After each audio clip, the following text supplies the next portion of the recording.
Hey everyone. This morning I'm going to talk about generational ripple, the ripple effects of the people that we work with, the people that we touch, the people that maybe we don't think we make a difference to, but we actually do end up making a difference. So Kimmy and I are here in Kuala Lumpur, Malaysia, and yesterday and the day before we're speaking to a group of 3,000 network marketers. And so you know how those events go, you know, they're long and 14-hour days and, you know, lots of pictures and all that kind of stuff. And so as I'm leaving the event yesterday, I walked by this group of girls and you know, they asked me, you know, can I come over and take a picture with them? So, you know, I go over and take a few pictures, and one of them says, oh, yes, I love OxyFresh. And OxyFresh is a company that I've owned for about 35 years. And so what's that? How do you know OxyFresh? And she says, oh, my mom used to sell OxyFresh. And I said, oh, really? Who's your mom? And, you know, of course I didn't recognize the name because these are, you know, these are Malay names or Muslim names or Hindu names, and they're a little harder for me. And so I said, will you show me a picture of your mom? So she goes to her phone and she dials up a picture. And boy, did I remember her mom. I remember her mom was one of our top leaders in this town called Kuching, I think, in southern Malaysia. And her mom came to Chicago once to an event, and we took her mom to Disneyland, and we took her mom to Bali, and we took her mom to Penang on incentive trips. And I worked with her mom for like 10 years. And so I said, well, you know, tell me, like, what do you remember about all that? And she said, well, she was now about, you know, somewhere between 25 and 30 years old. And she said, of course, I was a little girl, but for the first 10 years of my life, you know, that's all I knew was OxyFresh. And about once a year, you know, you would come over here to Malaysia and you'd bring people with you and you'd tour the country, and my mom would, you know, drag me around to all these events. And so, you know, here she is. That was like the last time I was in Malaysia working with any consistency was 20 years ago. And so here is a gal that, you know, as a child is raised up in an environment of not only can you do anything, you know, there's a lot of kids that are raised in a great, empowering environment. You know, not only can you do anything, but, you know, for decades we've talked about the generations of network marketers that we're developing. And, you know, how many of us, you know, that are 40, 50, 60 years old were raised in the home of a successful network marketer? You know, we weren't. I mean, that's just really rare for somebody in their 40s, 50s, 60s, or 70s to have been raised in the home of a successful network marketer.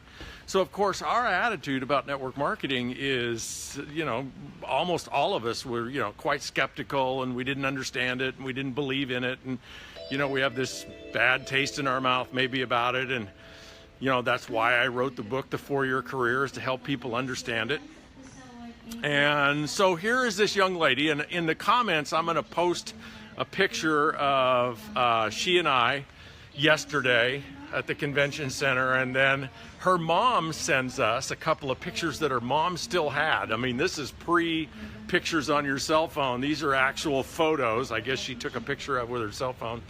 And she sent them to us, and I'll post those so you can see. One of the things you can see is what happens with 20 years worth of experience that you drag around with you that tends to stick to your body if you don't eat right and work out every day. And so you'll see what the younger, slimmer Richard Brooke looked like as he's traveling the world preaching the virtues of network marketing. And so you get to see, it was probably means more to me than it means to any of you, but it was heartwarming to see a second generation network marketer. Now she's like a rising star in, you know, a distributor in another network marketing company. Ultimately, OxyFresh in Malaysia as a network marketing company failed, and you know, then we sold OxyFresh and our other network marketing company to a big network marketing company last June. So those products aren't network marketing anymore, but the concept, you know, stuck with her, and the concept of, you know, you can succeed in business and you can do anything you want. All of those concepts stuck with her as a young girl. And so when she grows up and she has kids and she has a family and the opportunity is presented to her that, you know, she can do anything and she can do it in network marketing, you know, here she is at a national convention that I just pretty randomly show up and speak at 20 years later. So it was a precious moment, and I hope you get some lessons out of it. The lesson I got out of it is, you know, your impact, if you're paying attention, is significant, and your impact, even if you're not paying that much attention, even with the people that perhaps you forget about, you know, it's there. It's there with them, and could even be there with their kids. And so what we do and what we say, and most importantly who we are, matters. And we all fall off the high road at times, and we all lose our greatness at times, but one of the reasons why it's worth it to climb back up on the horse and do great things and say great things and be a great person is it impacts people. It impacts people for generations. So what we do, folks, matters, whether you do network marketing or you're just a great parent, or you're a great teacher, or you're a great coach, or you're just a great person in your community. What you and I do matters. It matters today to the people that we're interacting with. It matters to their kids. It matters to their grandkids. And so we have an opportunity to, you know, break that cycle of perhaps the mediocre or actually disempowering cycle where our parents and our grandparents, you know, maybe in our generation tended to hold us down and say things accidentally or, you know, irresponsibly that disempowered us and made us play small, and, you know, didn't give us those beliefs that we can do anything and we can achieve success in any business we want. We have the opportunity to break that cycle because we're the first generation. Baby boomers are the first generation of empowered people, empowered parents, people that have an awareness about what we say matters, what we do matters, and who we are matters to the people we touch, to our children, and to their children. So I hope you got something out of the message today. If you did, tag somebody so they can watch it or share it on your wall. I appreciate you all very much.